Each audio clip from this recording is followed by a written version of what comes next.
They thought he was just another homeless veteran sleeping under Highway 23 bridge. Someone to ignore, to pity, or to mock. The Iron Fangs motorcycle gang saw Mill Creek as easy prey, just another small town to add to their growing criminal empire.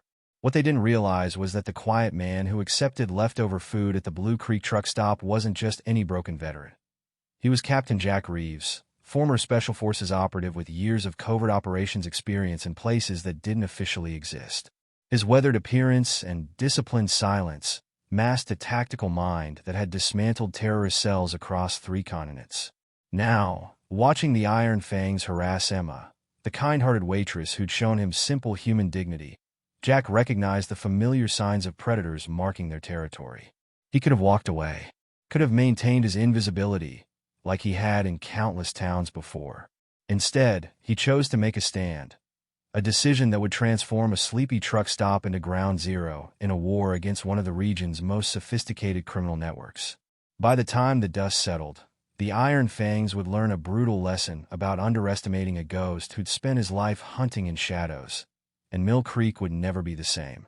This is the story of how a motorcycle gang picked the wrong homeless man to intimidate, and how one warrior's reluctant return to battle inspired an entire town to reclaim their home from darkness. In the end, they would learn that some men aren't broken. They're just waiting for the right moment to remind the world why they were feared in the first place. Before we jump back and tell us where you're tuning in from, and if this story touches you, make sure you're subscribed because tomorrow I've saved something extra special for you. The first rays of dawn crept under the Highway 23 bridge, painting long shadows across Jack's face. His eyes snapped open instantly, a habit ingrained from years of military service that even homelessness couldn't erase. For a moment, he lay perfectly still on his worn sleeping bag, scanning his surroundings with the practiced precision of a man who had spent too many nights in hostile territory. The morning air was crisp, carrying the distant rumble of trucks from the interstate. Jack sat up, his movements deliberate and controlled despite the stiffness in his joints. As he reached for his threadbare army surplus jacket, the sleeve of his t-shirt rode up, revealing the edge of a faded tattoo, the Special Forces insignia, barely visible among the scars that marked his skin. He took inventory of his possessions with military efficiency, a backpack containing a change of clothes, a worn notebook, and a few basic tools. Everything had its place. Everything served a purpose. No waste, no excess. Survival stripped down to its essentials. The walk into town took exactly 27 minutes, just like every other morning. Jack counted the steps automatically, another habit he couldn't shake.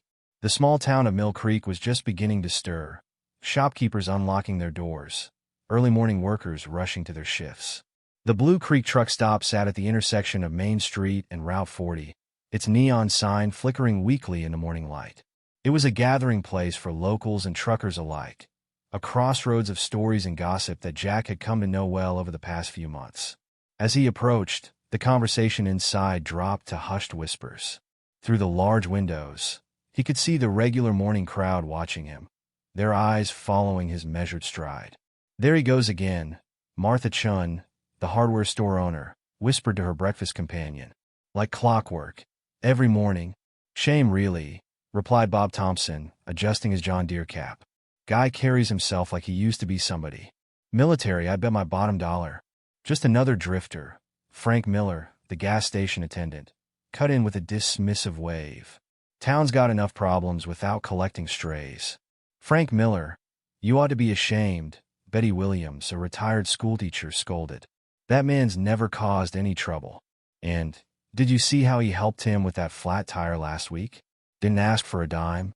The bell above the door chimed as Jack entered, the conversations shifting to mundane topics. He took his usual spot in the corner booth, positioning himself with a clear view of both exits and the parking lot, another habit he couldn't break. Emma Martinez, the morning shift waitress, watched him settle in. At 26, she had worked at the truck stop long enough to read people well, and something about Jack had always struck her as different from the usual homeless visitors they got.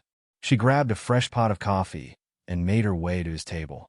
"Morning, Jack," she said softly, filling his cup without asking.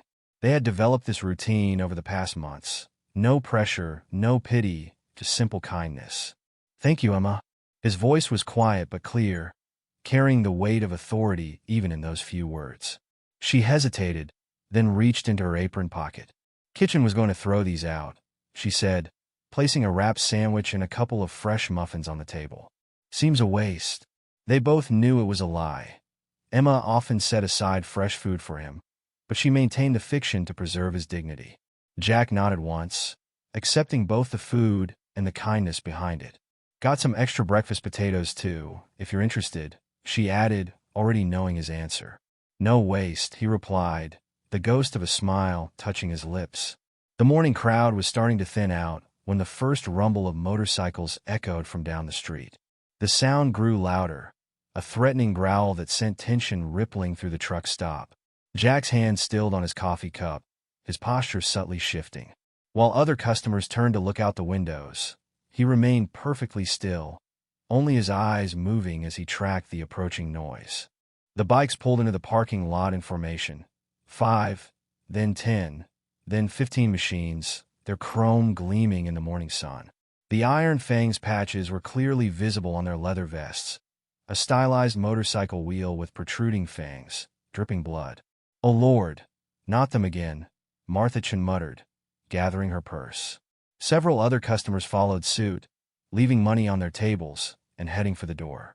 The bikers dismounted with practiced synchronization, their boots crunching on the gravel.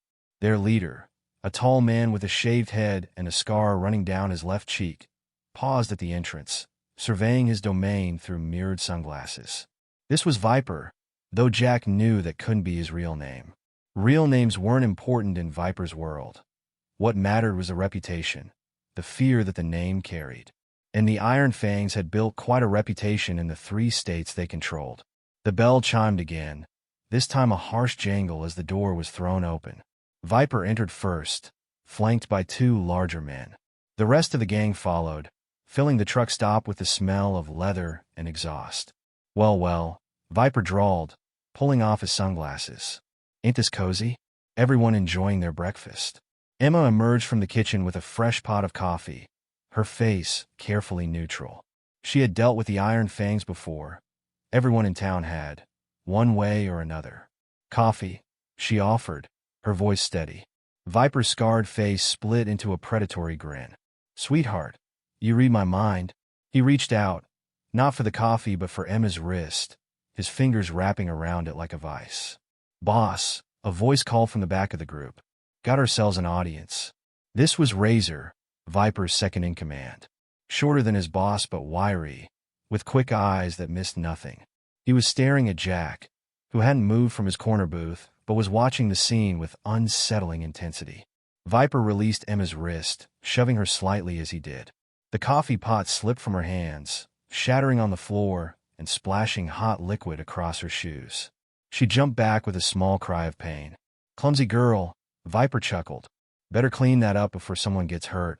Jack's hands remained flat on the table, but his fingers had spread slightly, his shoulders squaring almost imperceptibly. Anyone with combat experience would have recognized the subtle shift in his posture. He was preparing for movement, even while remaining perfectly still. Razor noticed. He nudged the biker next to him, nodding toward Jack. Got something to say, old man? Jack met his gaze steadily, but remained silent. His eyes, however, spoke volumes, cold, assessing, measuring distances and angles with mechanical precision. The silence stretched, becoming uncomfortable. Razor shifted his weight, his hand unconsciously moving toward the knife on his belt. Something about the homeless man's stare was getting under his skin. Hey, Razor, one of the younger bikers called out. You gonna let some bum stare you down? Razor's face darkened. He started to move toward Jack's table, but Viper's hand shot out, catching his arm. Later, Viper said quietly, we got business to discuss. He raised his voice, addressing the remaining customers. Anybody who ain't Iron Fangs might want to find somewhere else to be for a while. The exodus was immediate. Martha Chin practically ran for the door, followed by the few truckers who had stayed. Only Emma remained, kneeling to clean up the broken glass and spilled coffee. You too, sweetheart, Viper called to her. Take 5. We'll holler if we need anything. Emma hesitated, glancing at Jack. He gave her an almost imperceptible nod, and she retreated to the kitchen. The bikers spread out, taking over the empty tables. Their voices dropped to low murmurs as they began discussing whatever business had brought them to Mill Creek. Jack finished his coffee without rushing, each movement precise and controlled. He wrapped the remaining muffin in a napkin and slipped it into his pocket. Then he stood, his movements so fluid it seemed almost casual. But Razor was watching him, and something about the way the homeless man moved set off warning bells in his head. It wasn't the shuffling gait of a street person. It was the balanced stride of a predator. "Something ain't right about that one, boss," Razor muttered as Jack walked past their table. Viper glanced up, studying Jack's retreating back. "Just another burnout vet, Razor. Town's full of him." But Razor wasn't convinced. He'd seen enough violence in his life to recognize it in others. And something about the homeless man's eyes had touched a primal nerve, the instinct that warned prey when a larger predator was near. "Want me to follow him?" Razor asked, his hand still resting on his knife. Viper sighed. "You're getting jumpy in your old age, brother. But sure, if it'll make you feel better. Just don't let it interfere with tonight's business." As Jack stepped out into the morning sun, he could feel Razor's eyes on his back. He didn't turn around, didn't acknowledge the scrutiny. Instead, he began his measured walk back toward the bridge, counting steps automatically. Behind him, the whispered conversations continued in the truck stop. The locals who had fled were gathering in small groups, sharing worried looks and hushed words. "They're getting bolder," Betty Williams said to no one in particular. "Used to be they just passed through. Now they're setting up shop. Heard they're running something big through town," Frank Miller added. "Drugs maybe, or worse. Sheriff won't do nothing," Bob Thompson spat. "Too scared, or too bought." Jack heard it all as he walked away, his trained ears picking up the fragments of conversation. He filed each piece of information away automatically, building a picture of the situation with military precision. Under the bridge, he settled back onto his sleeping bag, taking out the wrapped muffin. He broke it into precise portions. No waste, everything measured, everything controlled. A glint of metal caught his eye. Reaching under the sleeping bag, he pulled out a small tin box. Inside, wrapped in oilcloth, lay a set of dog tags. He ran his thumb over the embossed letters, feeling the weight of the name and rank he had left behind. Above him, traffic rumbled across the bridge. In the distance, he could hear the motorcycles roaring to life again. The Iron Fangs were leaving for now. Jack replaced the tin box carefully. Then he settled back, his eyes half closed but alert, watching the shadows move across the concrete pillars. He looked like a man taking a morning nap, but appearances, as the Iron Fangs would soon learn, could be deceiving. In the truck stop, Emma was serving fresh coffee to the returning customers, her hand steady despite the lingering ache in her wrist. She glanced at Jack's empty booth, then out toward the bridge. "You okay, honey?" Betty Williams asked her quietly. Emma nodded, rubbing her wrist unconsciously. "I'm fine. Just worried about Jack." Betty patted her hand. "That man can take care of himself, I'd say." Emma wasn't sure why, but she believed it. There was something about Jack that suggested hidden depths, like still waters that ran very deep and very dangerous. The morning wore on, the sun climbing higher over Mill Creek. On the surface, everything was normal. Trucks coming and going, locals gossiping over coffee, life continuing its familiar rhythm. But something had changed. Like the first tremors before an earthquake, a subtle shift had occurred. The Iron Fangs had made their play for territory, marking their ground with intimidation and threats. And in doing so, they had drawn the attention of a man who had spent his life dealing with threats far deadlier than outlaw bikers. Under the bridge, Jack closed his eyes, his breathing settling into the shallow rhythm of sleep. But his hands remained uncurled, ready for movement, and his ears tracked every sound that echoed off the concrete walls. The game had begun, though only he knew it yet.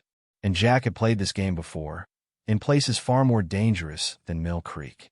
The Iron Fangs were about to learn a hard lesson about judging books by their covers, and about the danger of poking a sleeping tiger. The afternoon sun beat down on Mill Creek's dusty streets as Jack made his way back to the Blue Creek truck stop. The morning's encounter with the Iron Fangs hadn't changed his routine. Nothing ever did. Routine was survival, and survival was what Jack did best. Emma was working the afternoon shift again, covering for another waitress. She managed a small smile as Jack took his usual corner booth, though her wrists still showed faint bruising from Viper's grip that morning. "The usual?" she asked, already reaching for the coffee pot. Jack nodded, his eyes systematically scanning the dining room. 3 truckers at the counter, a family of 4 by the window, 2 old-timers playing chess in the corner. Normal afternoon crowd. Safe. The rumble of motorcycles shattered the peaceful atmosphere. This time, it was just 2 bikes. Razor and another Iron Fang member pulled into the parking lot, kicking up gravel as they parked. Emma's hand trembled slightly as she poured Jack's coffee. "They're back earlier than usual." Jack's expression didn't change, but his posture shifted imperceptibly, ready for anything. The bell above the door jangled as Razor strutted in, followed by a heavy-set biker with a patchy beard who Jack hadn't seen before. "Well, look who's still here," Razor sneered, making a beeline for Jack's booth. "And you got somewhere else to be, old-timers?" Jack took a deliberate sip of his coffee, not acknowledging Razor's presence. Emma approached with a plate of day-old meatloaf, their usual arrangement. As she set the plate down, Razor's hand shot out, deliberately knocking it to the floor. The crash of breaking ceramic echoed through the suddenly silent diner. "Oops," Razor grinned, showing yellowed teeth. "Guess you dropped something." Jack looked at the spilled food for a moment, then slowly bent down and began picking up the pieces. His movements were measured, efficient, the same way he might have disposed of evidence after a covert operation. "Look at him, Butch," Razor laughed to his companion. "Like a dog, eating scraps?" Emma started forward with a cleaning cloth, but Jack raised his hand slightly, a subtle signal to stay back. He continued gathering the broken pieces, his face impassive. The truck stop's door chimed again as Viper entered, his mirrored sunglasses reflecting the afternoon sun. "The hell you doing, Razor?" he asked, taking in the scene. "Thought I told you we had business to handle." "Just having some fun with our resident bum, boss," Razor replied, still grinning. "Teaching him some manners." Viper walked over, studying Jack with apparent amusement. "Looks like a washed-up has-been to me." "Leave him be. We got more important things to deal with." Jack stood smoothly, broken plate pieces cupped in his weathered hands. He walked to the trash can, deposited the shards, and returned to his seat. The entire time, his movements remained controlled, deliberate, a stark contrast to Razor's nervous energy. "Something ain't right about him, boss," Razor muttered, but Viper was already heading toward a back booth. "Let it go," Viper commanded. "Get over here. We need to talk about tonight's shipment." The bikers moved to the far corner of the diner, their voices dropping to hushed tones. But they hadn't counted on Jack's trained ears, or his ability to read lips, skills honed through years of covert operations. Using the back lot as staging, Viper was saying, "Truck comes through at midnight. What about the local cops?" Butch asked. "Taken care of," Razor replied. "Sheriff's got his cut." Jack sipped his coffee, appearing lost in thought while his trained mind cataloged every detail. 3 trucks expected. In compartments. Regular route through 3 states. The pieces of a smuggling operation fell into place like coordinates on a tactical map. The afternoon wore on. Other customers came and went, giving the bikers' table a wide berth. Emma moved between tables, her movements more guarded now, especially when passing near Razor. "Hey, sweet cheeks," Razor called out as she passed. "When you gonna let me take you for a ride on my bike?" Emma ignored him, but Jack noticed her hands shaking as she refilled the trucker's coffee. "Asked you a question, girl," Razor persisted, reaching for her apron string. "Leave her alone." Jack's voice was quiet, but carried the unmistakable tone of command. The entire diner fell silent. Razor turned slowly, his face darkening. "What did you say to me, old man?" "You heard him," Emma added, finding courage in Jack's calm demeanor. Razor stood up so quickly his chair toppled backward. In 3 quick strides, he reached Jack's booth and slammed both hands on the table. "You got something to say to me?" he snarled, leaning in close. Jack met his gaze steadily. Several scars were visible on his neck now, the kind that came from close combat with bladed weapons. His eyes were cold, calculating, the eyes of a man who had dealt with far worse threats than an angry biker. "Walk away," Jack said softly, his words carrying the weight of experience. "While you can." For a moment, something flickered in Razor's eyes, a primal recognition of danger that made him hesitate. But then anger and wounded pride took over. He shoved Jack hard, sending him back against the booth. Jack didn't retaliate. He simply maintained eye contact, his gaze boring into Razor with the intensity of a laser sight, finding its target. Something in that look, the complete lack of fear, the clinical assessment of vulnerabilities, made Razor take an involuntary step back. The memory hit Jack then, triggered by the familiar surge of adrenaline. 10 years earlier, deep in an unnamed valley in Afghanistan. Sierra team, maintain position. Jack's voice crackled over the secure comm. His 6-man unit was spread across the ridgeline, hidden in the growing darkness. Below them, a convoy of vehicles wound through the valley. Supposed aid trucks that intelligence had identified as weapons shipments for local insurgents. Sentinel-2, report. 3 technicals. Came the response from his second-in-command, Marcus. Heavy weapons mounted. About dozen tangos visible. Jack adjusted his night vision goggles, studying the terrain. Remember, we need confirmation of contents before we engage. Sierra 3 and 4, maintain overwatch. 2 and 5, prep for close intervention. 6, standby with demo package. His team acknowledged with clicks over the comm. They'd done this dance many times before. Jack had trained them personally, molded them into one of the most effective covert units in theater. The convoy approached their prepared choke point. Jack waited until the lead vehicle passed the marked position, then execute. The precision of what followed would have impressed even veteran operators. Hidden charges disabled the lead and rear vehicles. Sierra 3 and 4 eliminated the gunners before they could react. 2 and 5 approached from the shadows like ghosts, subduing resistance with minimal force. 6 rigged the charges that would eliminate all evidence once they confirmed the intelligence. 8 minutes later, it was over. No casualties, no witnesses, no traces left behind. Just another midnight mystery in a valley full of secrets. Good work, Sierra team, Jack had said afterward. Clean and professional. The memory faded as Razor's voice brought him back to the present. Boss, we gotta do something about him, Razor was saying to Viper. He's gonna be trouble. Viper looked up from his phone, irritation clear on his face. What's your problem with this guy, Razor? He's nobody. You didn't see the way he looked at me, Razor insisted. Guy's military, I'm telling you. Special forces maybe. So what if he is? Viper countered. He's just another burnout vet now. Living under a bridge, eating scraps. Let me deal with him, Razor pressed. Before he causes problems for tonight's operation. Viper studied his second-in-command for a long moment, then shrugged. Fine, but keep it quiet, and keep it away from here. Don't need any heat right now. Got just the thing in mind, Razor grinned, his confidence returning now that he had permission to act. Jack heard every word, of course. His hearing was still sharp enough to pick up whispers at 30 meters, another gift from his years of training. He finished his coffee slowly, deliberately, then stood to leave. As he passed their table, Razor called out, Better watch your back, old-timer. Jack paused, turning slightly. The look he gave Razor wasn't threatening or angry.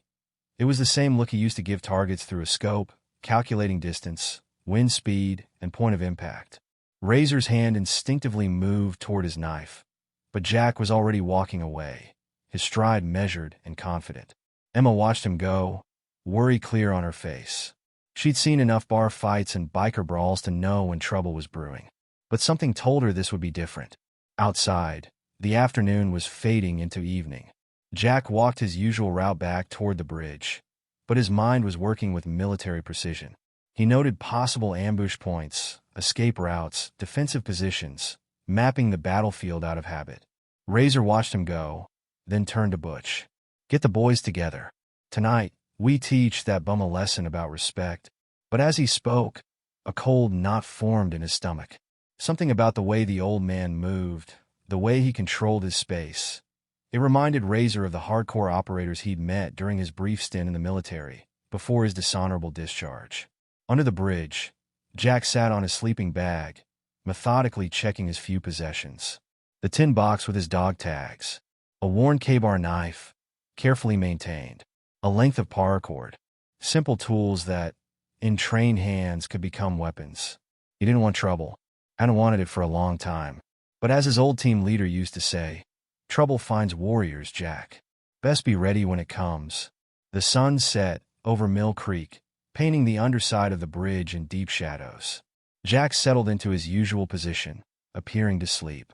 But his breathing was measured, his senses alert. Let them come if they must. He'd been ready for nights like this since before most of these bikers had learned to ride. In the truck stop, Emma watched the bikers plotting in their corner booth.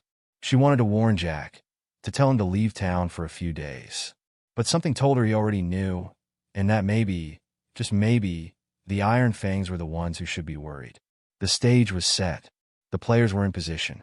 And in the growing darkness, a man who had spent his life in the shadows prepared to show a group of wannabe tough guys the difference between acting dangerous and being dangerous. The real question wasn't whether there would be violence. That was inevitable now. The question was whether the Iron Fangs would be smart enough to back down when they realized what they were really dealing with. Somehow Emma doubted it. Men like Razor didn't back down. They pushed until something broke. But as she glanced toward the bridge in the falling darkness, she had a feeling it wouldn't be Jack that broke. Some men were built for breaking. Others, like Jack, were built for something else entirely. The night was just beginning. In the darkness beneath Highway 23, Jack's sleep was anything but peaceful. The dream came, as it always did, in vivid flashes of memory and pain. The helicopter blades whipped up dust in the Afghan mountains. His team, Sierra Team, was boarding for what should have been a routine extraction. The intel had been solid, the mission successful. Too successful. Something's wrong, Marcus said over the comm. This was too easy. Jack felt it too. The crawling sensation at the base of his skull that had saved his life countless times. But orders were orders. The helicopter lifted off. In the cargo hold, Jack looked at his team. Marcus, Rodriguez, Chun, Williams, Thompson. The best operators he'd ever worked with. Family. The first missile caught them just above the ridge line. Someone had tipped off the enemy. Someone who knew their extraction point, their codes, their protocols. Brace! Jack shouted as the helicopter spun. The second missile hit dead center. Jack watched helplessly as the rear of the craft tore away, taking Rodriguez and Chun with it. Williams was already dead from shrapnel. Thompson reached for his hand. Jack snapped awake, his body rigid, sweat soaking through his thin shirt despite the cool night air. His hand had automatically gone to his side, where his combat knife would have been in another life. Breathing slowly, he forced his muscles to relax. The dream was always the same. Memory and guilt wrapped into a poison that never quite left his system. He'd survived when his team hadn't. Worse, someone had betrayed them, and he still didn't know who. Dawn was still an hour away, but sleep wouldn't return now. Jack began his morning routine early, packing his few belongings with military precision. As he pulled on his jacket, he noticed movement in the shadows. Someone watching. Razor thought he was being stealthy, crouched behind a concrete pillar 50 yards away. But to Jack's trained eyes, he might as well have been holding a neon sign. The biker had been following him for days now, growing bolder. Jack pretended not to notice, maintaining his routine. Let Razor watch. Let him see exactly what Jack wanted him to see. The walk into town was quiet. Mill Creek was just starting to wake up, shopkeepers sweeping their sidewalks, early risers heading to work. Mr. Willis was already opening his pawn shop, the old man struggling with a stuck lock. "Morning, Jack," Willis called out as Jack approached. "Don't suppose you've got a minute? This darned lock's acting up again." Jack paused, studying the mechanism. With careful movements, he manipulated the lock, feeling the tumblers align. It clicked open smoothly. "Much obliged," Willis smiled. "Say, while you're here, got an old radio in back that's been giving me fits. Buy you a coffee if you take a look." In the distance, Jack could see Razor watching from behind a parked truck. Let him watch. Inside the pawn shop, Willis led Jack to his workbench. The radio was a vintage model, the kind that required actual knowledge to repair, not just parts replacement. "Been in the family forever," Willis explained. "Hate to see it go to waste." Jack's hands moved over the radio with practiced efficiency. He'd learned electronics in the service, communication equipment, detonators, surveillance gear. This was simple by comparison. 20 minutes later, the radio crackled to life, Glenn Miller's band filling the shop with swing music. Well, I'll be damned, Willis grinned. You're full of surprises, Jack. Military training. Jack nodded once, not elaborating. But Willis was sharper than most gave him credit for. Figured as much. Way you carry yourself, way you notice things. Bet you were something special, back in the day. Through the window, Jack saw Razor hurrying away, probably to report this new information to Viper. At the Blue Creek truck stop, Emma was starting her morning shift when Jack arrived. She smiled warmly, already reaching for the coffee pot. You're earlier than usual, she said, noting the tension in his shoulders. Bad night? The usual, Jack replied quietly. Emma hesitated, then spoke softly. People are talking, Jack. Razor's been spreading stories about you, saying you're dangerous, that you've got a violent past. And what do you think? Her hand touched his briefly as she set down the coffee. I think you're a good man who's seen bad things. And I think Razor should be careful what he wishes for. Jack's expression softened slightly, the closest he came to a smile these days. But he maintained his distance, even as Emma's kindness stirred something he'd thought long buried. The door chimed as Martha Chen entered, heading straight for their table. Jack, she said without preamble, wanted to thank you properly for fixing my delivery van last week. Saved me a fortune at the garage. Before Jack could respond, Betty Williams joined them. And don't think I didn't notice you shoveling my walk during that snow we had. My arthritis thanks you. One by one, locals stopped by, each with a story of Jack's quiet assistance. A fixed fence here, a jump car battery there. Small kindnesses he'd try to keep hidden. Through the window, Jack could see Razor watching, scowling as he realized his rumor campaign wasn't having the desired effect. The bell chimed again as Viper entered, his face dark with anger. He grabbed Razor by the arm, pulling him aside. The hell are you doing? Viper hissed. We've got a major shipment coming through tonight, and you're playing detective with some homeless vet? Boss, I'm telling you, there's something about him, Razor insisted. The way he moves, the things he knows. I don't care if he's fucking Rambo, Viper snapped. We got business to handle. Real business. Now get your head in the game, or I'll find someone who can. But Razor couldn't let it go. That afternoon, he made a call to an old contact, someone who owed him a favor from his brief military career. Need you to run a name for me, he said into his phone, watching Jack through binoculars. Guy's special forces, probably retired. Got some distinctive tattoos. Jack, meanwhile, had returned to Willis's shop. The old radio had been just the beginning. Soon he was elbow-deep in various broken electronics, his skilled hands bringing dead machines back to life. Never seen anything like it, Willis commented to a customer. Guy's got a gift.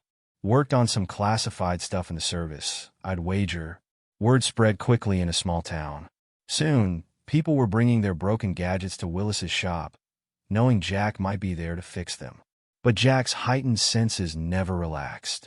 He felt the watching eyes, noted the unmarked car that cruised past the shop too many times. Razor was escalating his investigation. Late that afternoon, Razor's phone buzzed. His contact had come through with partial information, a heavily redacted military file that nonetheless confirmed his worst fears. Jesus Christ, he muttered, reading the document. Special Forces combat citations, specialized in covert operations. The file was incomplete, but what was there painted a clear picture. Jack wasn't just some random veteran. He was a highly trained operator with experience in exactly the kind of work that could destroy the Iron Fangs operation. Razor burst into the Iron Fangs temporary headquarters, a rented warehouse on the edge of town. Viper was reviewing maps with several other members, planning the night's smuggling run. Boss, we got a serious problem, Razor said, slapping the printout on the table. Our homeless friend? He's ex-Special Forces. Like, serious top-secret shit. Viper glanced at the papers, his expression darkening. And you're showing me this now? When we've got $1 million shipment coming through in a few hours. He's been watching us, boss. Learning our patterns. Guy like that? He's planning something. Back at the truck stop, Emma was finishing her shift when Jack entered. Something in his posture made her pause. He was more alert than usual, if that was possible. Jack, she said softly. Everything okay? He met her eyes briefly. Might be away for a few days. If anyone asks, I haven't seen you, she finished. Jack, be careful. Please. He nodded once, then disappeared into the gathering darkness. Emma watched him go, worry gnawing at her stomach. She'd seen the way he carried himself, recognized the look in his eyes. The same look her father had after coming back from his third tour. The look of a man who knew how to handle himself in very bad situations. Under the bridge, Jack methodically checked his meager possessions. The tin box with his dog tags felt heavier tonight, weighted with memories and responsibilities he'd tried to leave behind. He'd wanted peace, wanted quiet, but life had other plans. Somewhere in town, Razor was spreading his newfound information, stoking fear and paranoia among his fellow bikers. But he'd made a crucial mistake, one that all amateurs made when dealing with professionals. He'd warned his target, given away his knowledge, shown his hand. Jack settled onto his sleeping bag, appearing to any observer to be turning in for the night. But his muscles were loose, ready. His mind was clear, focused. After years of running from his past, it had finally caught up to him. Maybe that wasn't such a bad thing. In the Iron Fangs warehouse, Viper was making calls, trying to adjust their plans. But it was too late to change the shipment now. Too many pieces were in motion. Keep eyes on him, he ordered Razor. If he makes a move, deal with it. Permanently. Razor nodded, but his confidence was shaken. The file had confirmed his worst fears. They weren't dealing with some washed-up vet. They were dealing with a ghost, a shadow warrior who'd spent years doing exactly the kind of work that kept men like Razor awake at night. The sun set over Mill Creek, painting the sky in shades of blood and gold. In his pawn shop, Willis locked up for the night, pausing to look toward the bridge. He'd seen men like Jack before, back in his own military days. The quiet ones. The dangerous ones. God help those bikers, he muttered, if they push him too far. Emma, leaving work, shared his concern. She'd seen the change in Jack today, the subtle shift from passive observer to something else. Something that had her both worried and, strangely, reassured. Under the bridge, Jack closed his eyes but didn't sleep.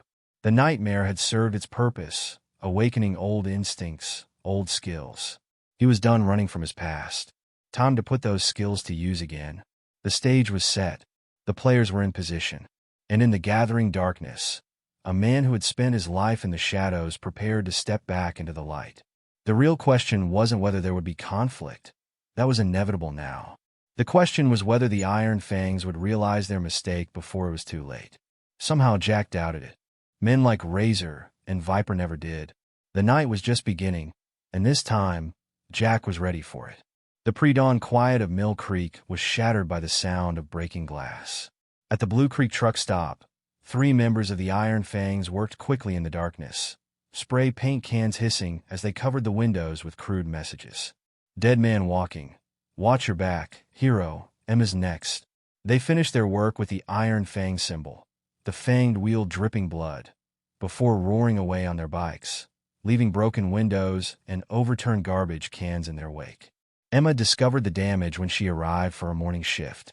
Her hands trembled as she read the threats, especially the one bearing her name. She was still standing there when Jack appeared silently beside her. "Don't look," he said quietly, already moving to pick up the scattered trash. "Jack, they're not just threatening you anymore." Emma's voice shook. "What are we going to do?" "We clean up," he replied simply, his movements precise and methodical as he gathered broken glass. "That's all we ever do." Mr. Willis emerged from his pawn shop across the street, shaking his head at the vandalism. "This is getting out of hand, Jack. Sheriff won't do anything. Word is the Iron Fangs have him bought and paid for." Jack nodded, having already suspected as much. He continued working, his face impassive as other townspeople gathered to help. Betty Williams brought cleaning supplies, Martha Chun provided fresh coffee, and slowly the mess began to disappear. "You don't have to stay," Jack told Emma as they worked. "Take some time off." She straightened, wiping sweat from her forehead. "I'm not letting them win, Jack. This is my place too." He studied her for a moment, seeing the same determination he'd once seen in his team members. Civilians could surprise you with their courage. That night, Jack moved like a ghost through the darkness. Years of covert operations had taught him how to become invisible, how to move without sound or shadow. The Iron Fangs' temporary headquarters, the old warehouse on the edge of town, was poorly secured. Amateur work. He'd spent days watching their patterns, noting their weaknesses. Now it was time to send a message of his own. One by one, he worked his way through the parked motorcycles. A quick slice to fuel lines here, a loosened brake cable there. Nothing immediately obvious, but enough to create doubt, fear. On Razor's bike, he left a note written in precise military block letters. "You're being watched." The next morning, chaos erupted at the warehouse as the bikers discovered the sabotage. Razor found his note and crumpled it in a shaking fist. "He was here," he shouted at Viper. "Right under our noses." Viper kicked over a tool chest in frustration. "Then where were our guards?" "Sleeping," came a quiet voice from the shadows. All heads turned to see Jack standing in the open warehouse door, hands loose at his sides. The bikers reached for weapons, but Jack was already moving. His first strike disarmed the nearest gang member before anyone could blink. The knife clattered across the concrete floor as its owner clutched his broken wrist. "What the hell?" Viper backed away, drawing a pistol. Jack's movements were fluid, economic. He stepped inside Viper's aim, removed the gun with a twist that nearly broke the gang leader's fingers, and tossed the weapon aside. "Amateur," he said softly, "telegraphing your moves." Razor charged with a roar, pulling his favorite knife. Jack stepped slightly left, redirected Razor's momentum, and suddenly the biker found himself disarmed and on his knees, his own knife pressed against his throat. 6 years Special Forces, Jack said conversationally, as if discussing the weather. 3 more in places that don't officially exist. "Want to try again?" He released Razor, who scrambled away, face burning with humiliation. The other bikers stood frozen, unsure whether to attack or retreat. "Next time," Jack continued, "it won't be just fuel lines." He backed toward the door, none of the bikers willing to make a move. Outside, dawn was breaking over Mill Creek. "Boss," Razor said shakily once Jack had disappeared, "we gotta do something. Guy's playing with us." Viper massaged his aching hand. "He's one man. We're 30 strong. He can't be everywhere. He was in our base." Razor's voice rose hysterically. "While we were sleeping. You saw what he did to Joey's wrist. That's special operations training. He could have killed us all." "Shut up," Viper snapped. "You're letting him get in your head. Focus on the business. We got a major shipment coming through tomorrow night. That's what matters." But Razor couldn't calm down. All day, he jumped at shadows, imagining movement in every dark corner.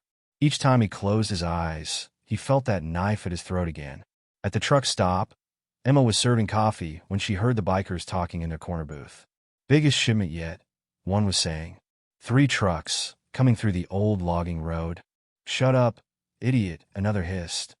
"Watch what you say." But the damage was done. Jack, sitting quietly in his usual spot, had heard every word. His mind was already mapping routes, calculating timing, planning contingencies.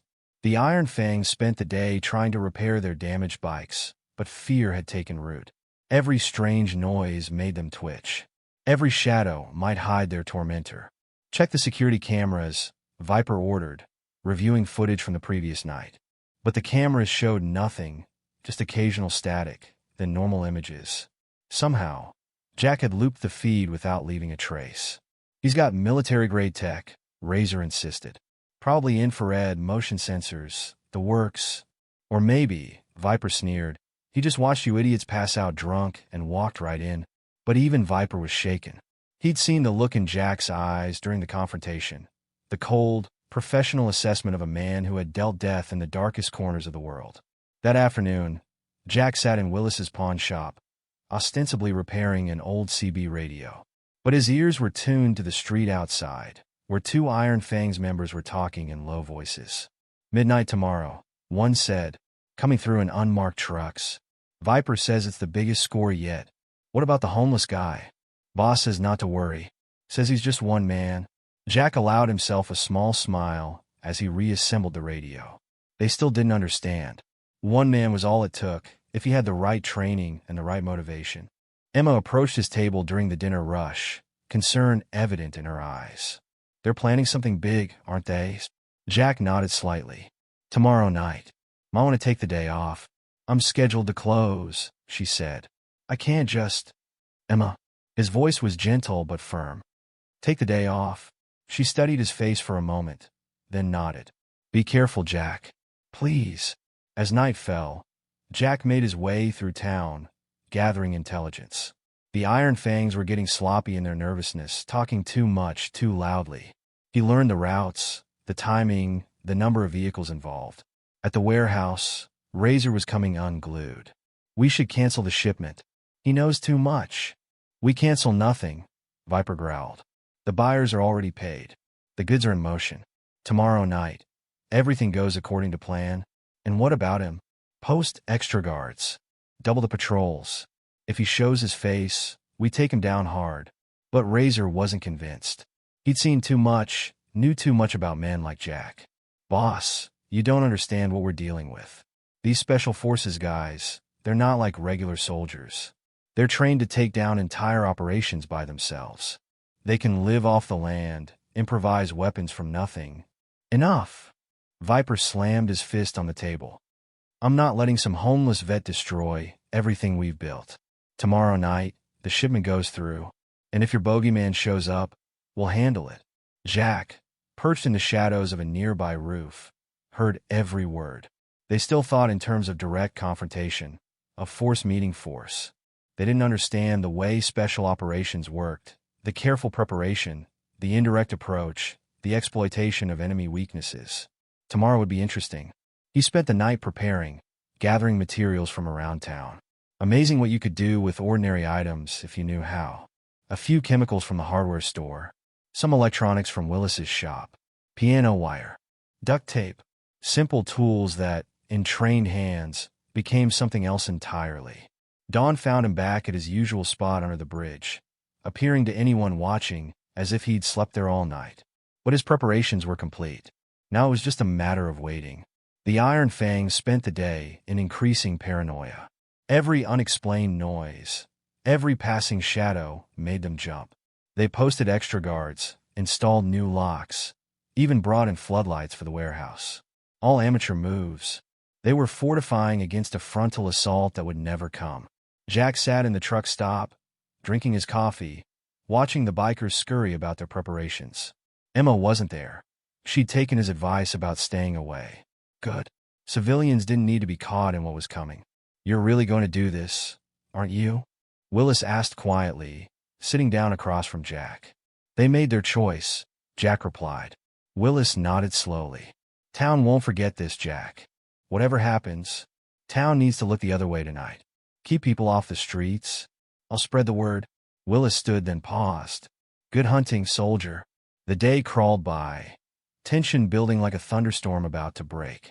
The Iron Fangs gathered their forces, armed themselves, prepared for war. But war wasn't coming. Not the kind they expected. Anyway, in the gathering darkness, Jack made his final preparations. He thought of his team, lost in those mountains so far away. Thought of Emma's kindness, of Willis's quiet support, of a town living in fear of thugs who thought violence made them strong. Time to go to work. The Iron Fangs had no idea what was coming. They thought numbers meant strength. Thought weapons meant power. They were about to learn what real operators could do. One man, in the shadows. That's all it would take. The night was falling, and Jack was in his element. The hunt was about to begin. The flames rose high into the night sky, casting twisted shadows under Highway 23. 3 Iron Fangs members stood watching Jack's makeshift shelter burn, their laughter echoing off the concrete pillars. "Look at all this military surplus crap," one of them sneered, kicking at a burning sleeping bag. "Our big bad special forces hero, living like a bum." "Hey Tommy, grab that box before it burns," another called out. "Maybe it's got something valuable." The third biker reached into the flames, pulling out Jack's tin box. The metal was hot, but he managed to pry it open, spilling dog tags and old photographs onto the ground.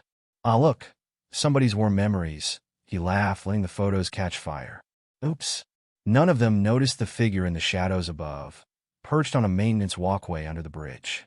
Jack watched silently as they destroyed his few possessions, his face expressionless. But his eyes tracked every movement, every gesture, cataloging threats and vulnerabilities with professional precision.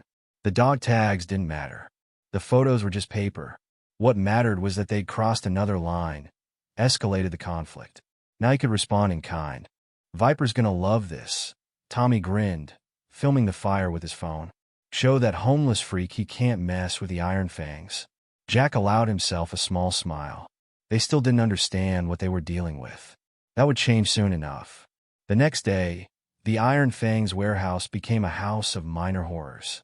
It started small, a tripwire that sent two bikers sprawling, a suspicious package that turned out to be harmless but wasted hours of their time checking for explosives. Then things got more sophisticated. The coffee maker sparked and shorted out, giving Butch a nasty shock. The bathroom door locked itself, trapping Snake inside for 2 hours. Tools disappeared, only to turn up in strange places. He's messing with our heads, Razor shouted, pacing in Viper's office. His eyes were wild, darting to every shadow. We gotta take him out. With what? Viper demanded. Half our bikes are still down from his last visit. The men are jumping at their own shadows. And we got a major shipment coming in tonight. So cancel it. Push it back. It's too late. The buyers are already here. The money's changed hands. We have to move those trucks tonight. A crash from outside interrupted them. They rushed out to find another biker sprawled on the floor, cursing as he clutched his ankle. Nearly invisible piano wires stretched across the hallway at ankle height. See? Razor's voice rose hysterically. He's in here right now. Probably watching us, laughing. Get a grip. Viper grabbed Razor's jacket, slamming him against the wall. You're supposed to be my second in command, not some scared prospect. But even Viper couldn't hide his growing unease. The warehouse felt different, hostile, as if the very building had turned against them. Men refused to go anywhere alone. Weapons were checked and rechecked. I've got a solution, Razor said finally, his eyes fever-bright. We hit him where it hurts. That waitress, Emma, he's got a soft spot for her. Viper considered it. Using civilians wasn't his style, but they were running out of options. Fine, do it. But keep it clean. No unnecessary rough stuff. The attack came during Emma's afternoon shift. She was taking out trash when a van pulled up beside her. Before she could scream, two bikers had her inside. They took her to an abandoned gas station outside town. It was defensible, easy to watch approaches. They weren't taking chances with Jack's skills. Call him, Razor ordered, holding out Emma's phone. She lifted her chin defiantly. I don't have his number. Nobody does. Don't play games, Razor backhanded her, splitting her lip. Call him. I told you I can't. Her voice was steady despite her fear. He doesn't have a phone. He doesn't have anything, thanks to you people burning his shelter. Razor grabbed her hair, but Viper intervened. Easy. We need her cooperative. Fine, Razor spat. Then we sent him a message another way. They took a photo of Emma tied to a chair and printed it on the truck stop's printer with a message. Midnight. Gas station on Route 40. Come alone or she dies. Jack found the photo when he arrived for his evening coffee. His expression didn't change, but temperature seemed to drop around him as he read the message. The image triggered another memory. 5 years ago, deep in South America, a cartel had kidnapped a CIA operative, thinking they could ransom her. They didn't know her team was still in country. Remember, Jack told his men, we're not here. This never happened. No witnesses. They hit 3 buildings simultaneously. The cartel never knew what hit them. No shots fired, no bombs, no evidence. Just shadows in the night, and very precise violence. The operative was recovered safely. The cartel's leadership was found the next day, all having apparently died of natural causes. The official reports cited food poisoning. Back in the present, Jack moved quickly, but calmly. He had supplies cached around town, habits from a lifetime of operational planning. Within an hour, he had everything he needed. At Willis's shop, he gathered electronic components and tools. The old man didn't ask questions, just handed him a key to the back room. Got some interesting stuff in there, Willis said quietly. Military surplus, you might say. Off the books. Jack's eyebrows rose slightly at the cache of equipment. Willis just smiled. We all have our past, son. In the gas station, Emma worked patiently at her bonds. They'd use zip ties. Amateur move. She'd learned a few things growing up with a military father, including how to break zip ties using the right technique. She also managed to knock over a coffee cup, using the spilled liquid to leave marks on the floor. Signs that Jack would recognize as deliberate patterns, not random spills. "What's she doing?" one of the bikers asked, watching her. "Making a mess," another replied. "Let her. Not like she's going anywhere." But Emma knew better. She'd seen Jack read a room, seen how he noticed everything. These little signs would tell him what he needed to know. As night fell, Jack made his final preparations. The equipment from Willis would help, but his real weapons were knowledge and patience. He knelt in the gathering darkness, checking his improvised tools one last time. A burner phone he'd acquired buzzed. A text from an unknown number. "Last chance, hero. Walk away. She doesn't have to die." Jack's reply was simple. "You won't walk away from this." Then he went to work. The Iron Fangs had posted guards around the gas station. 2 on the roof, 3 patrolling the perimeter, more inside. They had lights set up, weapons ready. They thought they were prepared. They weren't. The first sign that something was wrong came when the lights went out. Not just the setup lights, but every light for half a mile around. "Generator's dead," someone reported. "Check it." 2 bikers headed for the generator. They didn't come back. Tommy, Snake. "Go see what's taking them so long." Silence. Inside, Emma smiled in the darkness. She recognized these tactics from her father's stories. Isolation. Confusion. Fear. Razor was coming apart. "He's out there, playing his special forces games." "Shut up," Viper hissed. "Everyone stay calm. He's one man." "Is he?" Razor's voice rose hysterically. "How do you know? Maybe he called in his old team. Maybe we're surrounded." "There is no team," Emma said quietly. "He works alone. Always alone." "Shut her up." But her words had the desired effect. The bikers were imagining threats everywhere now. A voice called from outside. Jack's voice, but seeming to come from multiple directions at once. "Last chance," it said calmly. "Let her go. Leave town. Never come back. Come and get her." Razor screamed into the darkness. "Okay." The simple response sent chills down everyone's spine. What followed was a masterclass in psychological warfare. Strange sounds echoed through the darkness. Shadows moved where no one stood. Every attempt to restore power failed mysteriously. The bikers began to break. 2 tried to run for their bikes, only to find the tires slashed. Another fired at a shadow, only to have his gun jam. Inside, Emma worked the last of her bonds free, but stayed still. Wait for the signal, her father had always said. Don't move until you're sure. Razor was totally unhinged now, firing randomly into the darkness. "Come on, face me like a man." "Why?" Jack's voice came from right behind him. Razor spun, but nobody was there. The gas station had become a haunted house. Every creak, every shadow held potential death. The bikers huddled together, back to back, weapons pointed outward. "Boss," one of them whispered, "maybe we should." He never finished the sentence. A small canister rolled into the room, releasing a cloud of tear gas. In the chaos that followed, Emma stayed calm. When she felt a hand on her shoulder, she was ready.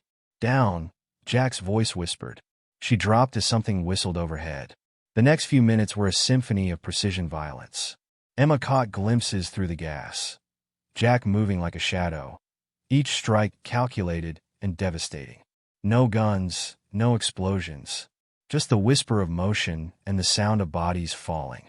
When it was over, when the gas cleared, the scene was almost anticlimactic. A dozen Iron Fangs members lay groaning or unconscious. Razor was zip-tied to a support column, eyes wide with terror. Viper was nowhere to be seen. "Are you hurt?" Jack asked quietly, checking Emma for injuries. "I'm okay," she managed. They just... I know." His voice was gentle. "You did well. The signs helped." She smiled despite her split lip. "Daddy taught me a few things." Jack nodded. Of course, military family. It explained a lot. A noise from outside drew his attention. Viper had managed to start a bike, was trying to escape. "Stay here," Jack told Emma. "Police are already on their way." Willis made the call. "Jack!" She caught his arm. "Don't kill him." He met her eyes for a moment, then nodded once. "No killing. but he needs to understand some things. As he moved toward the door, Emma called out softly, "I'm sorry about your pictures. Your memories." Jack paused. "Memories are up here." He tapped his head. "Can't burn those." Then he was gone, moving into the darkness like he was part of it. Emma watched him go, understanding finally what she'd seen in him all those months. Not just a broken veteran, but a warrior who'd found something worth fighting for again. The night wasn't over. Viper was still out there, and the shipment was still coming. But for the first time, Emma felt something more than fear. She felt hope. In the distance, a motorcycle engine revved, then died suddenly. The hunt was on. The war for Mill Creek had begun in earnest, and the Iron Fangs were about to learn why some men earned their reputation in shadows and silence. The night belonged to Jack now. The old warehouse loomed against the midnight sky, its weathered walls illuminated by security lights the Iron Fangs had hastily installed.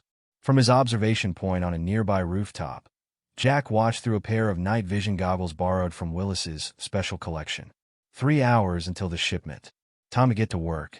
He'd spent the last 2 days studying their patterns, mapping their movements.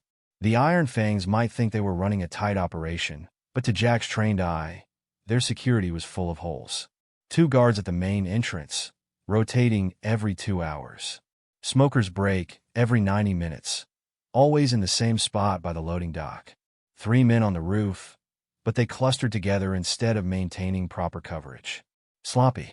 Through the warehouse's dirty windows, Jack could see more bikers inside, preparing for the shipment. They moved with nervous energy, jumping at shadows.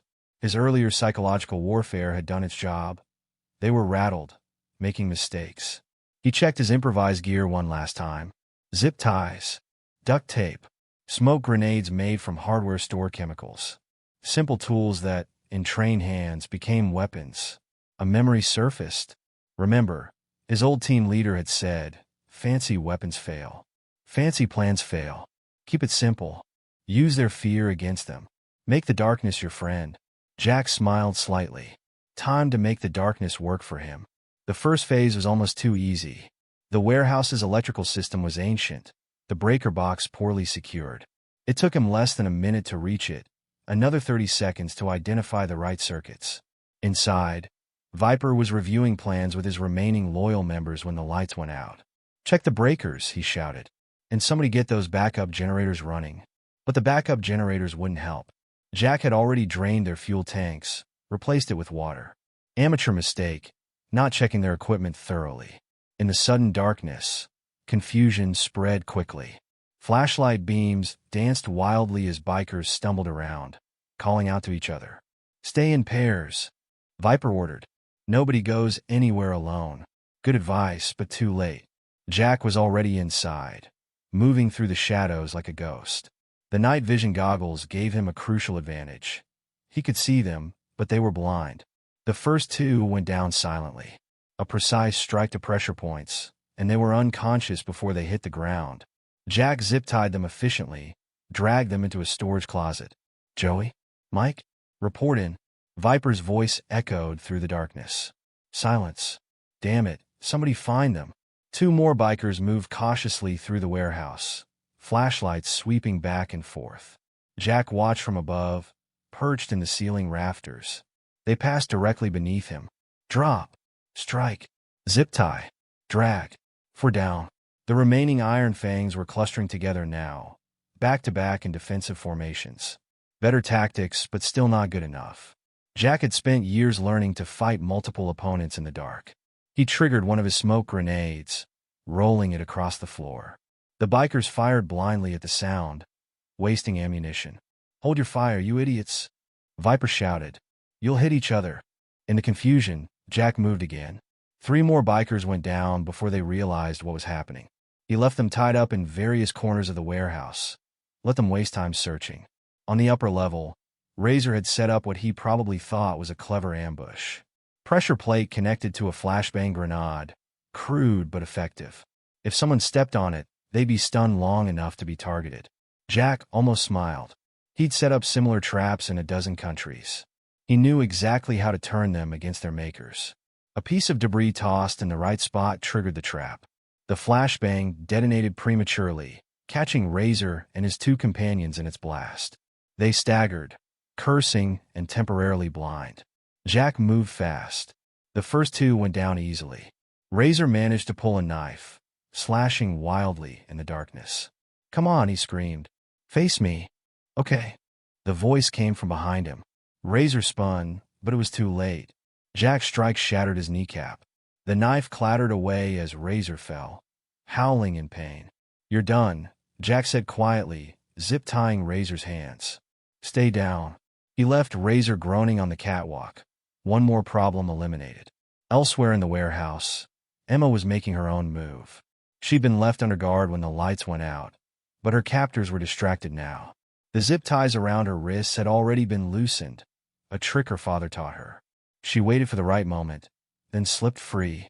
In the darkness, she could see the patterns Jack had shown her earlier, subtle marks on the walls and floor, guiding the way to safety. Two bikers spotted her.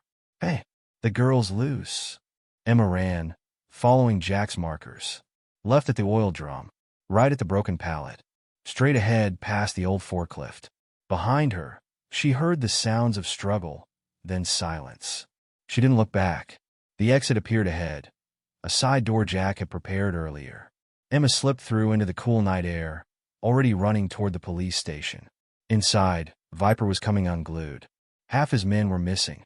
The ones he could find were tied up or unconscious. And now the hostage was gone. "Form up," he shouted to his remaining followers. Only 6 men left. "Fall back to the office.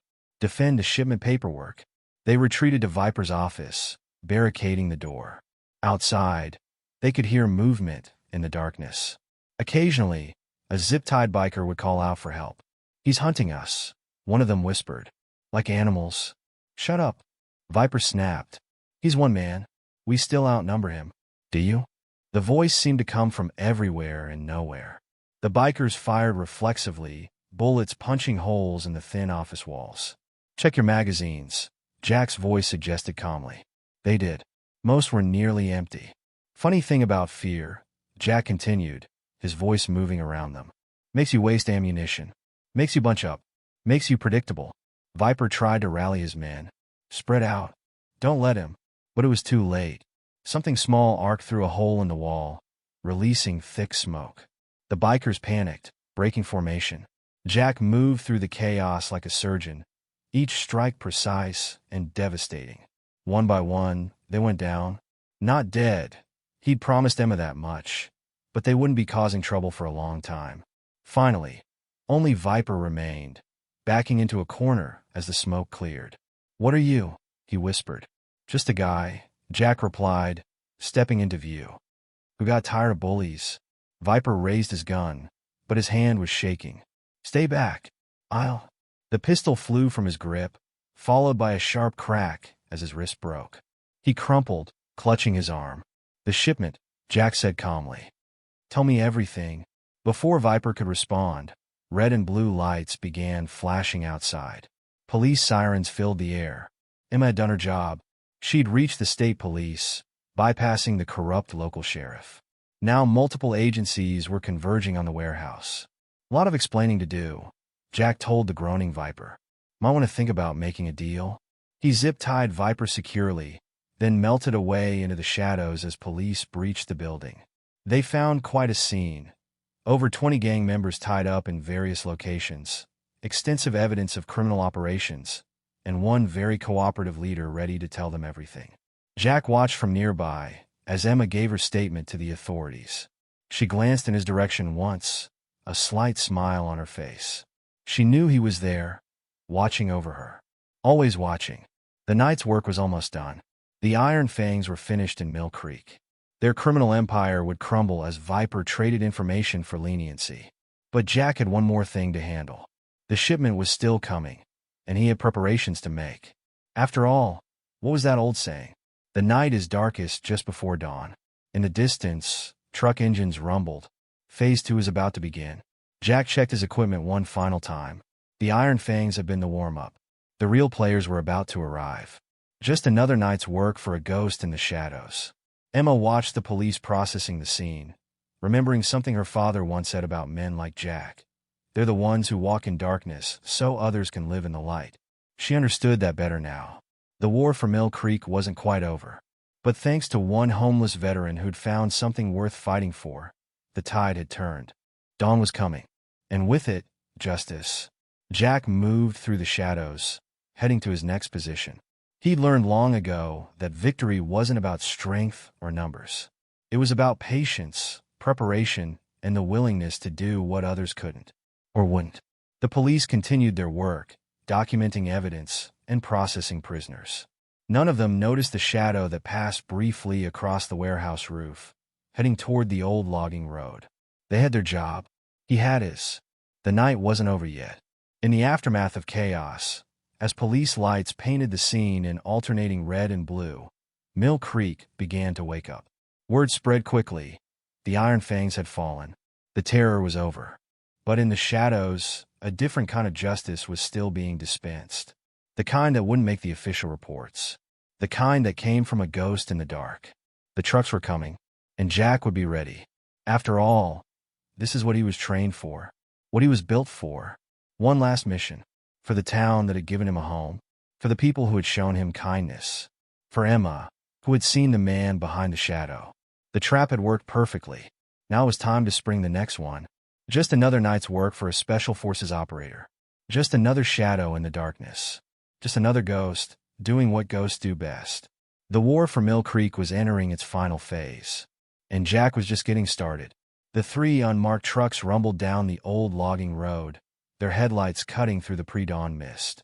Inside the lead vehicle, Viper sat tensely beside the driver, his broken wrist throbbing. Everything had gone wrong, but he still had one car to play. Behind him, Emma was secured with fresh zip ties, insurance against both the police and the ghost who destroyed his operation. In the back of the truck, whatever was hidden beneath the tarp was worth millions. Enough to start over somewhere else. Boss, the driver muttered, something on the road ahead. A figure stood in the beams of their headlights, seemingly unconcerned by the tons of steel bearing down on him. Jack's posture was relaxed, almost casual. Run him down, Viper ordered. The driver floored it. Jack didn't move.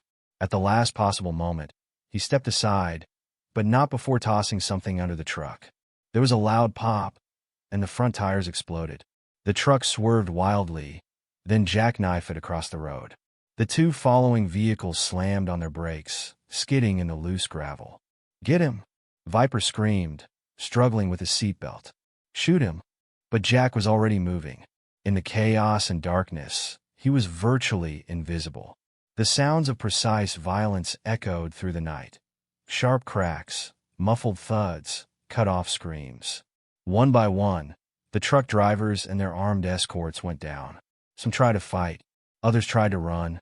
The result was the same either way. Finally, only Viper remained.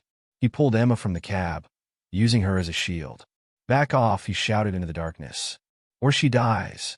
You're not a killer, Viper. Jack's voice came from somewhere to the left. You're a bully. There's a difference. I mean it. Viper pressed a knife to Emma's throat. I'll do it. No, Jack said from directly behind him. You won't. Viper spun, shoving Emma aside. His knife slashed through empty air as Jack stepped inside his guard. What followed was a clinic in close-quarters combat. Every strike Viper threw was blocked or deflected. Every time he thought he had an opening, Jack wasn't there.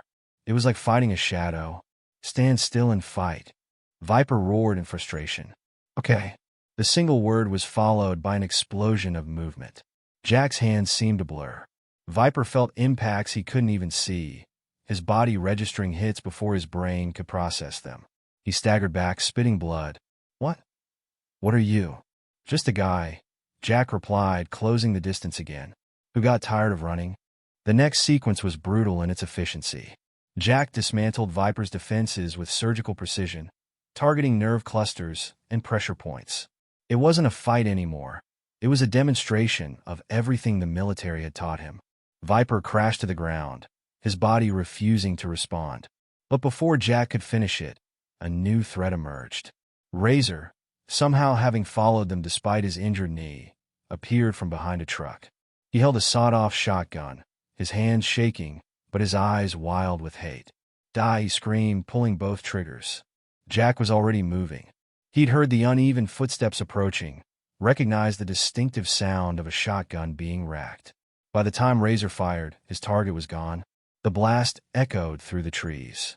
Razor pumped the action for another shot, but his injured knee betrayed him. He stumbled. That was all Jack needed. The shotgun went flying. Razor threw a desperate punch that Jack caught almost casually. There was a sharp crack as Razor's arm broke. "Told you to stay down," Jack said softly, before delivering a precise strike that put Razor into unconsciousness.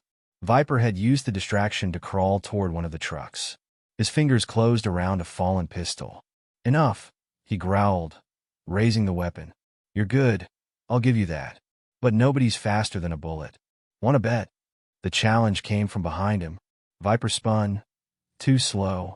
The gun was stripped from his grip before he could fire, his already broken wrist twisted until he screamed. "You're done," Jack said quietly. "The Empire, the smuggling, the terror, it's over." "You don't understand." Viper gasped through the pain. "What's in those trucks? The people behind this, they'll kill me. Should have thought of that before you involved my town." The sound of approaching sirens filled the air. Emma, who had managed to free herself during the fight, was already running toward the flashing lights. "Last chance," Jack told the groaning Viper. "Tell me who's really behind this." Fear flickered in Viper's eyes. "You don't want to know. These people, they make the Iron Fangs look like Boy Scouts. Names?" But before Viper could answer, police vehicles began pouring onto the logging road, led by state troopers and FBI agents. Emma had done her job well. She'd brought the real law, not the corrupt local sheriff. Federal agents. "Nobody move." Jack melted into the shadows as flashlights swept the scene. The authorities found quite a tableau.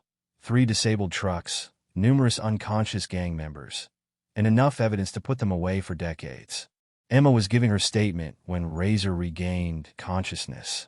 Seeing himself surrounded by law enforcement, his survival instinct kicked in. "I want to make a deal," he shouted. "I'll tell you everything. The whole network." An FBI agent approached him. "We're listening."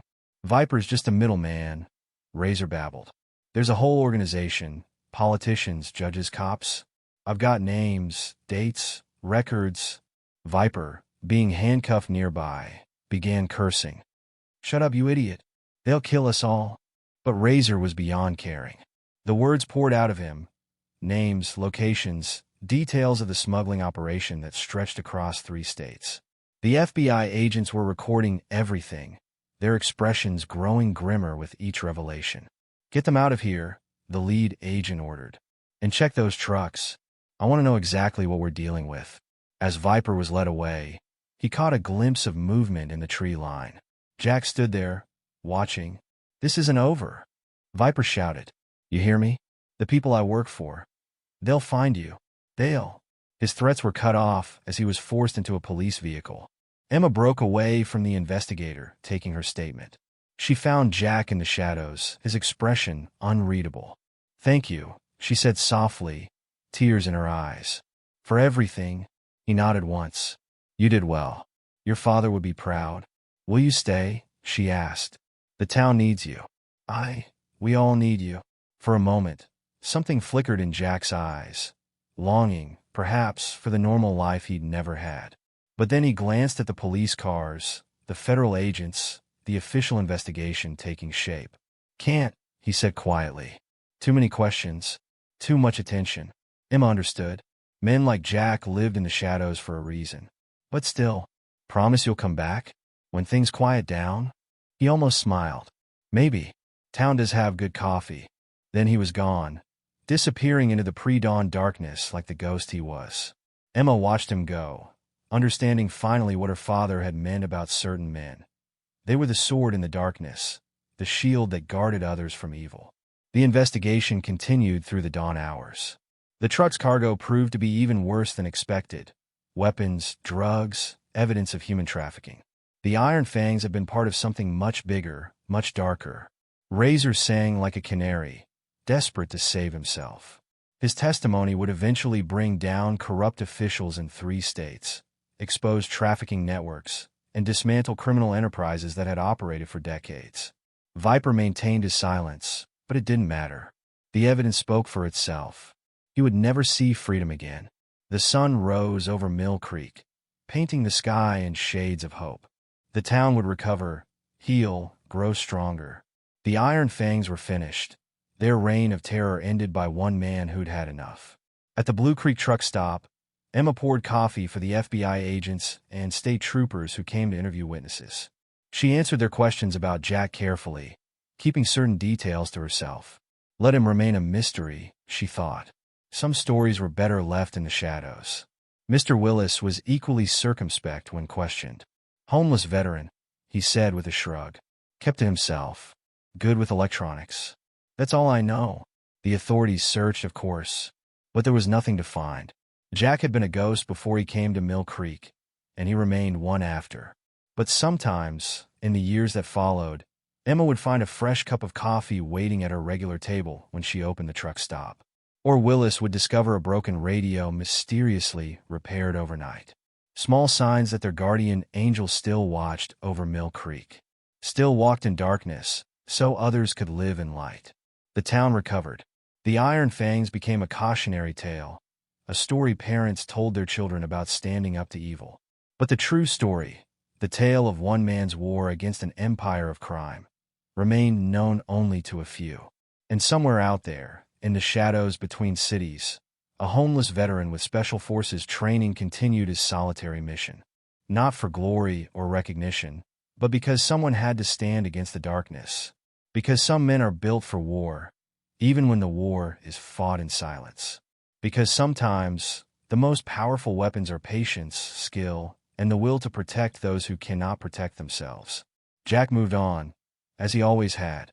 But he left behind a town that stood a little straighter, felt a little safer, lived a little better. Sometimes, that's all a warrior can ask for. The night belongs to such men, the quiet professionals who wage war in shadows so others can sleep in peace. And if you find yourself in a small town somewhere, and notice a homeless veteran watching the world with two sharp eyes, you might just be in the presence of a guardian angel. Just don't expect him to admit it. After all, the best guardians are the ones you never see coming. Until it's too late. Just ask the Iron Fangs. The morning after the Iron Fangs' fall, Mill Creek buzzed with excitement. The Blue Creek truck stop was packed as locals gathered to share stories and speculate about the night's events. Emma could barely keep up with coffee refills as the conversation flowed. Did you hear? Martha Chin was saying. FBI found enough evidence in those trucks to put them away for life. About time somebody stood up to them, Bob Thompson added. And to think it was that homeless veteran we all overlooked. Betty Williams smiled knowingly. Some of us didn't overlook him. Some of us saw something special there from the start. Emma listened to it all as she worked, remembering Jack's quiet strength, his hidden kindness. The town had needed a hero, and they'd found one in the most unlikely place. The lunch rush was winding down when she noticed something glinting on Jack's usual table. Her heart skipped as she picked up the worn tin box he'd always kept close.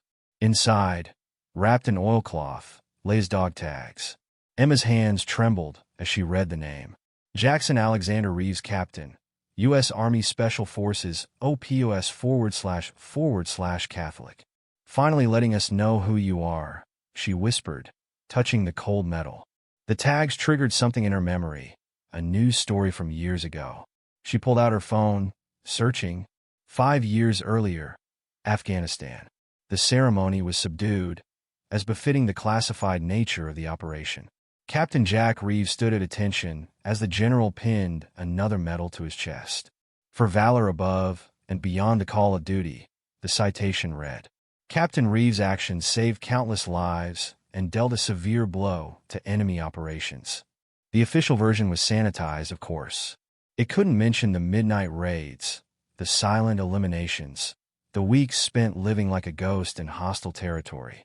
It couldn't describe how he'd carried a wounded teammate 15 miles through mountain passes, or how he'd single-handedly prevented a terrorist attack on a civilian hospital. Your country thanks you, Captain, the general said quietly. Jack nodded, but his eyes were distant. 2 weeks later, the helicopter incident would claim his team.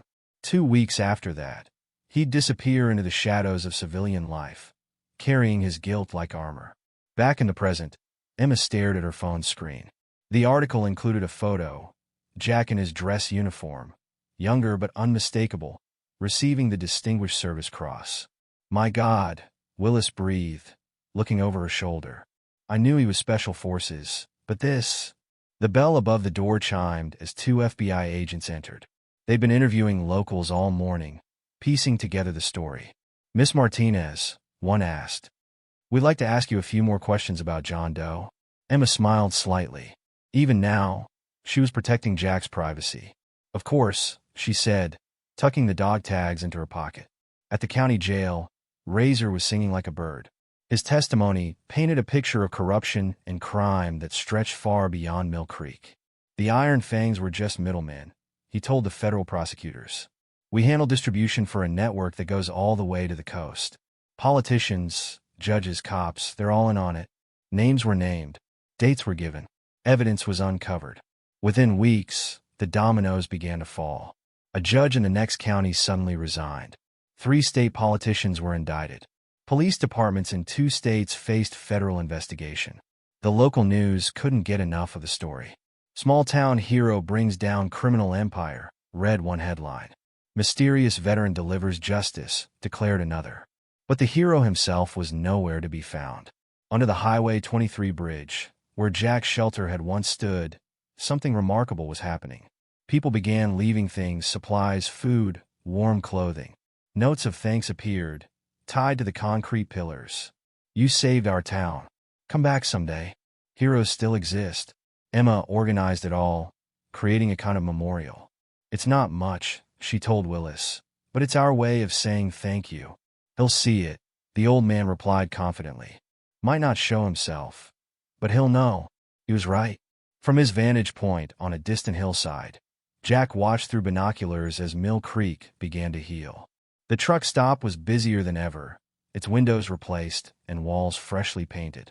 Martha Chin's hardware store had new security cameras. Betty Williams walked without fear to check her mail. Small changes but significant ones. A town standing taller, breathing easier, living better. 2 weeks after the Iron Fangs fall, Emma organized a community appreciation dinner. The truck stop was decorated with flags and banners, tables groaning with home-cooked food. "Think he'll come?" Betty asked as they set up. Emma shook her head. "No, but he'll know we remember." She was right. Jack watched the gathering from afar, something almost like a smile touching his lips. He saw the camaraderie, the laughter, the sense of community restored. His work here was done. The sun was setting as Jack shouldered his pack and began walking. The highway stretched endlessly ahead, leading to other towns, other battles, other shadows to confront. His burden was lighter now. The guilt of losing his team would never fully fade, but he'd found a new purpose. There were other Mill Creeks out there, other communities living in fear, other wrongs to right. The dog tags had been his last gift to Emma, a small piece of his true self, a token of trust. She would understand why he couldn't stay, why men like him had to keep moving. Because darkness never sleeps, and neither do its enemies. A truck rolled past, the driver offering a friendly wave. Jack nodded in response. Just another traveler on an endless road. But he was different now. Mill Creek had changed him as much as he'd changed it. For the first time since losing his team, he felt purpose, direction. The mission wasn't over. It never would be. But that was okay. This was what he was built for, what he was meant to do. Behind him, Mill Creek settled into peaceful evening routines. Emma closed up the truck stop, patting the dog tags in her pocket. Willis locked his pawn shop, glancing at the empty bridge where a warrior had once slept. Life went on. The town had its hero, even if he never claimed the title.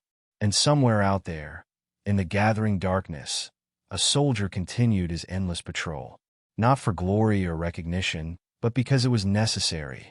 Because some men are chosen by fate to stand against the night. Because evil exists and must be fought. Because sometimes the greatest heroes are the ones whose names we never know. Jack walked on, his footsteps sure and steady. The wind carried a hint of autumn, promising change and renewal. He thought of Emma's kindness, of Willis's understanding, of a town that had given him back his purpose. Thought of other towns, other battles, other wrongs to right. And for the first time in years, he felt at peace with his path. The road stretched endless before him, but he wasn't running anymore. He was hunting. In Mill Creek, life returned to normal, or a better version of normal. The truck stop thrived. Businesses flourished. People walked without fear. And if sometimes, late at night, Emma thought she saw a familiar shadow passing through town, well, that was her secret to keep. Heroes, after all, come in many forms. Sometimes they wear uniforms and medals. Sometimes they sleep under bridges and drink truck stop coffee. And sometimes, if we're very lucky, they appear exactly when we need them most. Jack walked on, disappearing into the gathering dusk. His war continued, his mission endless. But he walked lighter now, stronger. Because sometimes, saving others means saving yourself. That's it for today's story of how one Special Forces veteran brought justice to Mill Creek. What do you think about Jack's choice to finally take a stand? Have you ever witnessed someone unexpected become a hero in your community? If this tale of courage and redemption touched you, make sure to hit that subscribe button. There are many more stories of unsung heroes waiting to be told. Tomorrow, I'll be sharing another gripping tale of valor that will leave you on the edge of your seat. Until tomorrow, stay strong and vigilant. Sometimes heroes come from the most unexpected places,